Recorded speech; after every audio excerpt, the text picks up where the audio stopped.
Hello বন্ধুরা, আজকে আমি একটি মর্নিং ব্রেকফাস্ট রেসিপি বানাচ্ছি, যেটা হচ্ছে আলুর বাটি চচ্চড়ি। খুবই ইজি একটি রেসিপি, না বানালে আপনি বুঝতে পারবেন না যে কতটা ইজি রেসিপি।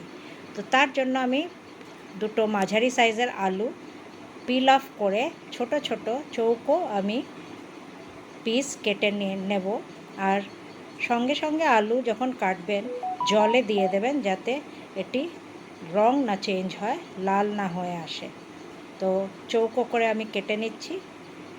আপনি আপনার যেরম ইচ্ছে সেরম কেটে নিতে পারেন। আমি চৌকোই কাটি আর তারপরে এটিকে ভালো করে ধুয়ে আমি একটি পরিষ্কার কড়াইয়ে আলুটা উঠিয়ে রাখছি। এবার এই কড়াইতেই আমি যাবতীয় মশলা দিয়েই এই রান্নাটা বসাবো। তো প্রথমে আমি দিয়ে নিচ্ছি কাঁচা লঙ্কা একটি ছোট ছোট কেটে নিয়ে, আর তার সাথে আমি 5-6 কোয়া রসুন দিয়ে নেব। আপনি চাইলে পেঁয়াজও দিতে পারেন, আমি রসুন দিয়েই করি। যে এবার রসুনটা ছোট ছোট কেটে নিয়ে এই আলুর সাথে মিশিয়ে দেব। এরপরে দিয়ে নেব এর মধ্যে হলুদ,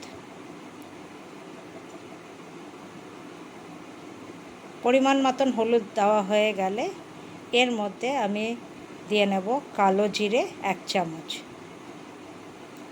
তারপরে আমি দিয়ে নেব সর্ষের তেল কিছুটা আন্দাজ মতন, আর ভালো করে সব জিনিস ভালো করে মিক্স করে পরিমাণ মতন আমি জল দিয়ে নিয়ে এবার আমি কড়াইটি গ্যাসে চাপিয়ে দেব, সিমে দেব আর ঢেকে ঢেকে রান্না করব, যাতে আলুটা এর মধ্যে সেদ্ধ হয়ে যায়।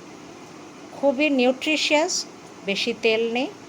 যখন আলু কিছুটা সেদ্ধ হয়ে আসবে তখন আমি পরিমাণ মতো নুন দিয়ে আবার ঢাকা দিয়ে রান্না করব। এই আমার রান্নাটা শেষ হয়ে গেছে। আপনি এই আলুর চচ্চড়িটা আপনি রুটির সাথে বা পরোটার সাথে সকালবেলা ব্রেকফাস্টে খেতে পারেন। খুবই সুস্বাদু আর খুবই ইজি, যে কেউ এই রান্নাটি করতে পারবেন।